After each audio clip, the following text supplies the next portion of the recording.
Vellappally നടേശനെ SNDP യോഗം general secretary സ്ഥാനത്ത് നിന്ന് അയോഗ്യനാക്കി. ഹൈക്കോടതിയാണ് വെള്ളാപ്പള്ളിയെ അയോഗ്യനാക്കി ഉത്തരവിട്ടത്. കമ്പനി ആക്ടിന്റെ ലംഘനം നടന്നതായി കണ്ടെത്തിയതിനെ തുടർന്നാണ് നടപടി.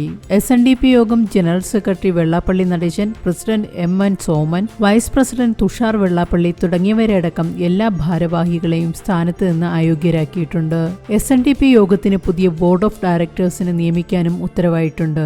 ജസ്റ്റിസ് TR രവിയുടെ സിംഗിൾ ബെഞ്ചിന്റേതാണ് ഉത്തരവ്. SNDP യോഗം കമ്പനി ആക്ട് പ്രകാരം രജിസ്റ്റർ ചെയ്ത സംഘടനയാണ്. ഇതിലെ ഡയറക്ടർമാരാണ് വെള്ളാപ്പള്ളിയും തുഷാർ വെള്ളാപ്പള്ളിയും. എന്നാൽ ഇവരുടെ ഡീൻ അക്കൗണ്ടിന് സാധുതയില്ലെന്നാണ് ഹൈക്കോടതിയുടെ കണ്ടെത്തൽ. തുടർന്നാണ് കമ്പനി ആക്ടിന്റെ 164(2) പ്രകാരം വെള്ളാപ്പള്ളി അടക്കം അയോഗ്യരാക്കി ഹൈക്കോടതി ഉത്തരവിട്ടത്. തുടർച്ചയായ 3 വർഷം വാർഷിക കണക്കുകളും റിട്ടേണുകളും സമർപ്പിക്കുന്നതിൽ ഭരണസമിതി വീഴ്ച വരുത്തിയെന്നും ഇത് കമ്പനി ആക്ടിന്റെ ലംഘനമാണെന്നും ഹൈക്കോടതി കണ്ടെത്തിയിട്ടുണ്ട്. ഹൈക്കോടതി ഉത്തരവ് അറിഞ്ഞതായി വെള്ളാപ്പള്ളി സ്ഥിരീകരിച്ചു.